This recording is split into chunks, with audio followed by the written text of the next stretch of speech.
Hola a todos y bienvenidos a un nuevo vídeo. Soy Diego Gutiérrez Pérez y en esta ocasión voy a tocar el sector de la automoción. Vamos a ver dos compañías como son la japonesa Toyota Motor y la alemana Volkswagen. Comenzaremos por Toyota Motor. Vamos a ver en diferentes espacios temporales estas dos compañías, mensual, semanal y diario, para tener una visión bastante global de cuál está siendo su evolución y cuáles pueden ser los niveles a vigilar desde el largo al corto plazo. Bien, aquí tenemos en pantalla el gráfico mensual de Toyota Motor y lo primero que nos damos cuenta es que si nos fijamos aquí lo que estaríamos viendo es ni más ni menos que un movimiento lateral. Un movimiento lateral que está oscilando entre los 6.090 yenes, zona de soporte, y por arriba estaríamos hablando de los 7.800 yenes. Es muy importante ese nivel de 7.800 yenes porque, como vemos, fue zona ya tanteada y bastante importante, como podéis ver, ya a partir de 2007, como estáis viendo, ¿no? Curiosamente, los máximos, el máximo histórico de Toyota Motor lo marca en el 2015, ahí muy cerquita rondando de esos 9.000 puntos, más o menos aproximadamente ya arriba, ya abajo los 8.783 yenes. Esto hay que tenerlo también muy en cuenta cuando veamos Volkswagen, ya que su máximo histórico, incluyendo dividendos, lo tenemos justamente en el 2015. Muy interesante. Bueno, pues en principio esta evolución que estamos viendo de 2018 que tanteó el soporte, pues está yendo a tranques y barrancas, lo vemos subiendo, ¿no? En la sesión del 27 de septiembre, viernes, cerró los 7.369 yenes, el mes de febrero está siendo bastante bueno y todo apunta a que iría a visitar los 7.808 yenes.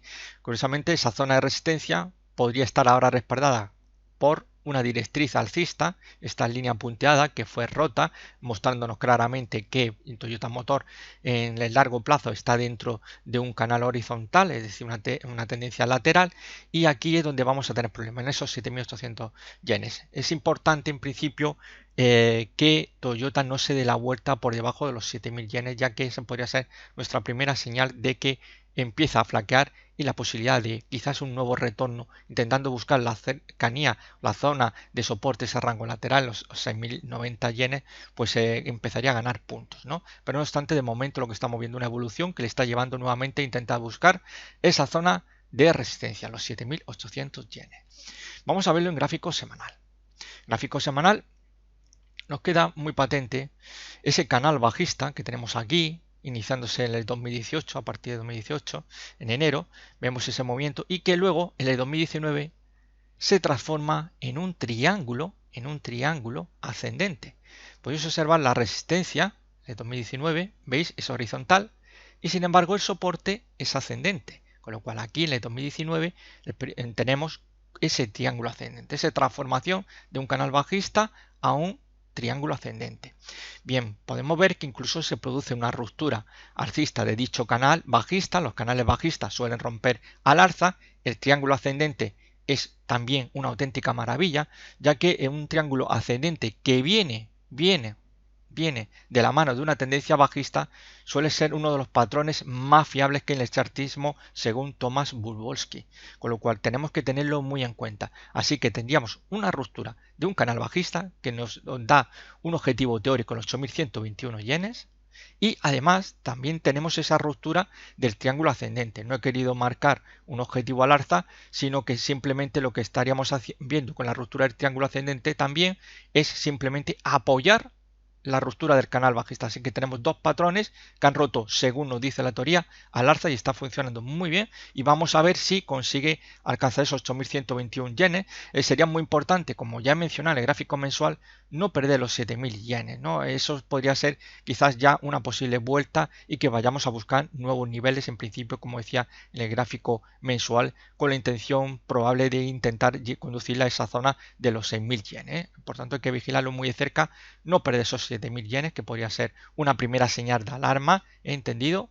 Perder ya los 6.500 sí que nos podemos ya dar por hecho que la visita a esos 6.000 está ya cantada, ¿no? Con lo cual, mucho cuidado, vigilando dichos niveles, mientras se mantengan por encima, sobre todo, como he dicho, sería lo más recomendable no perder los 7.000 yenes en cierre semanal. Podemos confiar en una progresión alcista, al menos buscando 8.121 yenes, quizás el mayor obstáculo al alza nos lo podríamos encontrar en esa zona de los 7.804 4, 7.872. Si esa zona se supera, alcanzar el objetivo propuesto sería pues bastante factible e incluso no decantaría una visita a los 8.500 yenes. Vamos a verlo en gráfico diario. Bien, gráfico diario, aquí tenemos cómo prácticamente a partir de noviembre de 2018 lo que estaríamos viendo es una plana irregular. Una plana irregular significa que se producen diferentes rupturas, lo que serían dilataciones, y eso pues nos confirma que no estamos ante la típica plana perfecta donde vemos movimientos que van de soporte a resistencia y viceversa, de soporte a resistencia, resistencia a soporte, soporte a resistencia. A lo mejor podemos encontrarnos alguna pequeña dilatación, pero en el caso de esta plana irregular nos muestra dos inferiores, dos dilataciones bajistas y una alcista, y finalmente aquí ya tenemos la buena, ¿no? Confirmándonos con esa ruptura por encima de 7.200 yenes de que esta vez sí que van un poquito más en serio en Toyota, o al menos los alcistas que confían en una progresión alcista de Toyota Motor. Bien, en las dos últimas semanas podemos observar cómo realmente lo que estaríamos viendo es un movimiento de consolidación entre 7.300 y 7.500. Es importante vigilar esos 7.300, ya que su pérdida podría posiblemente acarrear un throwback. Un throwback es un movimiento, después de producirse una ruptura de una zona importante de resistencia, el precio empieza a progresar al alza y en un momento determinado, normalmente el 75%, se considera un 75% después de producirse la ruptura, se suele dar la vuelta, intentando buscar nuevamente esa zona, antigua zona de resistencia y ahora soporte, donde nuevamente pues ahí buscar a nuevos inversores, nuevos compradores y nuevamente hacia arriba buscando los 7.811 yenes, que es el objetivo teórico de esa plana irregular en la cual estamos. Como podemos observar por las directrices, tenemos aquí una que nos une los mínimos, como podemos ver, de diciembre de 2018 y los mínimos de junio, pues la tendencia nos está indicando que sigue siendo alcista, ¿no? A pesar de esa plana irregular, y justamente esta misma semana lo veíamos ahí ante los 7.500 yenes, con lo cual Toyota marcaba un nuevo máximo anual. En principio, como insisto, simplemente estaríamos ante un movimiento de consolidación por encima de 7.500, pues continuaría esa subida intentando ya buscar como referencia los 7.811. En caso de perder 7.300, es probable que viéramos ese throwback buscando los 7.080, 7.100 yenes. Vamos a ver ahora Volkswagen, gráfico mensual. Bien, pues aquí como mencionaba anteriormente con Toyota, el máximo ajustado a dividendos, split, contra split, ampliaciones de capital, está en el 2015, y en Volkswagen, la compañía germana, perdonar, lo tenemos ahí también, ahí tenemos ese máximo prácticamente ante los 240 euros, ¿no? La grandísima caída que hubo en el 2015, esto fue a causa de la devaluación del yuan, seguramente este 2019 ya sabéis que hubo también una devaluación, Donald Trump, bueno, se puso colérico, ¿no? Ante ello, porque decía que China nuevamente pues estaba jugueteando con los mercados, ¿no? Bueno, sí, no es la primera vez esta gran caída que tenemos aquí, y que es el caso de Volkswagen, Toyota, hizo muchísimo daño y vino con aquella devaluación del yuan. Luego finalmente la guindilla la pondría la Reserva Federal de los Estados Unidos, que muchos esperaban que hiciera algún movimiento intentando bajar tipo de interés, y no ocurrió. Bien, tras esta pequeña anécdota, pues veremos aquí cómo tenemos una directriz. Fijaros esta directriz, qué bonita es, ¿no? Y cómo va siendo tanteada por diferentes velitas, cada vela representa un mes, pero en ningún momento se produce un cierre por debajo. Esto es una directriz alcista muy fiable y, como podéis ver, nos muestra la tendencia que tiene desde esa zona de mínimo de 2015. Es ascendente. Lo que estaríamos viendo ya es que justamente ya a partir de 2018 empezamos a ver grandes problemas a la hora de superar los 162,85 dólares. Atentos a ese nivel de precio, porque lo vamos a ver importante en gráfico semanal. Los 162,85, como vemos, en una zona que está actuando muy bien como zona de resistencia, ahí donde no tiene nada que hacer el alcista, y esto es lo que está evitando que haya una mayor progresión, en principio buscando como referencia los 180, que sería su siguiente objetivo. Por encima de 180, pues a por premio gordo, que sería retornar ¿a qué? Pues a la zona de máximo histórico, los 240 euros. Bien, vamos a verlo en gráfico mensual. En gráfico mensual mencionaba precisamente esa zona 162,85 dólares. Perdón, euros. Esto de la divisa ya. Lo tenían que hacer una divisa universal, y así no tiene que estar uno que se le va alguna vez de la pinza, que si llene dólares, euros. Bueno, pues esa zona de 162, como mencionaba, pues curiosamente es una zona importante que corresponde al nivel 61, 66% de Fibonacci, de este movimiento bajista que va desde los 182 a los 127.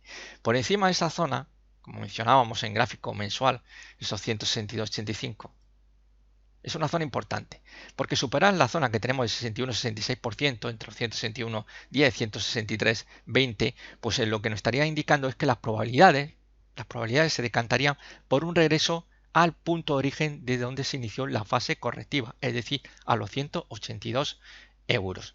Fijaros cómo ha sido ya tanteado recientemente, en julio, cómo nuevamente se acercaba en este mes de septiembre, donde también pues hemos visto incapacidad, veíamos ese cierre que ha tenido pues el viernes, que eran los 154,90 euros, vemos que es bastante problemático. Además, fijaros que esa zona de 61-66%, cuya superación pues se inclinaría la balanza por ese retorno a los 182, pues tenemos aquí muy cerquita también pues, la resistencia de ese canal alcista en el que se está moviendo desde octubre de 2018. Como podéis apreciar, hay un canal, aquí tenemos la resistencia ascendente, veis el soporte también ascendente, han sido tanteados el soporte en 3 ocasiones, incluso podríamos hablar de un cuarto toque, podemos hablar aquí de 3 tanteos como zona de resistencia, estamos por tanto ante un canal alcista en todas reglas. Los canales alcistas hay que tener mucho cuidado, ya que habitualmente rompen no al alza, sino a la baja. Que tener en cuenta. Cuando se produce una ruptura al alza es por una mayor aceleración de la tendencia alcista, tenéis que tenerlo muy en cuenta. Esa aceleración podría venir muy bien de cara a que si se superara esa zona de los 163, 20, 163, 30, pues esto va a inclinarse bastante la balanza, como he dicho, a buscar los 182. No obstante, tenemos que tener en cuenta que quizás al alza el mayor problemita estaría en los 170, pero ya superando 170 nos daríamos por hecho la conquista de esa zona de los 182, la vuelta estaría ahí. En principio sería muy interesante no perder los 150, ya que perder los 150 euros nos llevaría a buscar los 140, que es donde ya está prácticamente el soporte del canal alcista en el que se está moviendo. Fijaros además que aquí tenemos una serie de arcos, son arcos de resistencia, y ese arco de resistencia lo tenemos ahí ante la resistencia del canal alcista, con lo cual va a ser un problema bastante importante. Si esto lo rompe al alza, ya podéis hacer la idea de que la visita a esos 182 euros, máximo 2018, están cantados, De lo contrario, si perdemos los 150, hay que pensar retorno 140, por debajo 140, ruptura, ya empezaríamos a hablar de una posible ruptura del canal bajista, y la confirmación podríamos tenerla, una confirmación ya conservadora por debajo de 127. No obstante, perdiendo 140, es muy probable que vayamos a buscar la zona importante de soporte en los 129. Por tanto, vamos a vigilar no perder esos 150. Gráfico diario, veis como desde abril de este año se estaría moviendo dentro de un rango lateral. Si me permitís un poco juguetear, un poco para redondear, podríamos estar hablando de los 137 euros como zona de soporte. Fijaros, la flechita nos muestra 1, 2, 3 toques, y por arriba podríamos hablar de los 161 euros. Toque 1, toque 2, ¿veis? Tenemos una resistencia muy clara, una zona de soporte perfecta. Vemos cómo ha habido fallo recientemente. Esto en concreto fue la semana pasada, el viernes de la semana pasada, tanteaba zona de resistencia, y esta semana hemos visto las caídas, ¿no? Un pequeño rebotito que estamos teniendo aquí, y esto es muy importante en gráfico diario. Aquí, como mencionaba en gráfico semanal, hay que vigilar no perder los 150. En gráfico diario, nuestra primera señal de alarma vendría perdiendo este mínimo que tenemos aquí, los mínimos de esta semana, es decir, los 151.06, por debajo de 151.06, alarma. Aquí la situación se complicaría, porque si el precio no consigue retornar a esa zona de 161 euros y, aunque progrese un poquito más al alza, se da la vuelta y perdemos esos 151.06, lo que tenemos sería ya una secuencia de mínimos relativos descendentes. ¿Entendido? Y eso significaría que la tendencia de corto plazo ha cambiado. Ya estaríamos de una fase alcista a una corrección en toda regla, con un cambio ya de tendencia de corto plazo que debería ser confirmado en el gráfico semanal, pero ya de cara a que a una corrección pues bastante más importante, ¿no? Pero en principio esa pérdida de 151.06 euros nos podría dar la alarma. Ese cierre por debajo de 150 en cierre semanal ya pues prácticamente nos cantaría, como he dicho, por buscar 140, y por debajo de 140, siguiente paso, zona 129, 127,15 euros. Así que esto ha sido todo, un abrazo muy fuerte y nos vemos en otro vídeo. ¡Chao!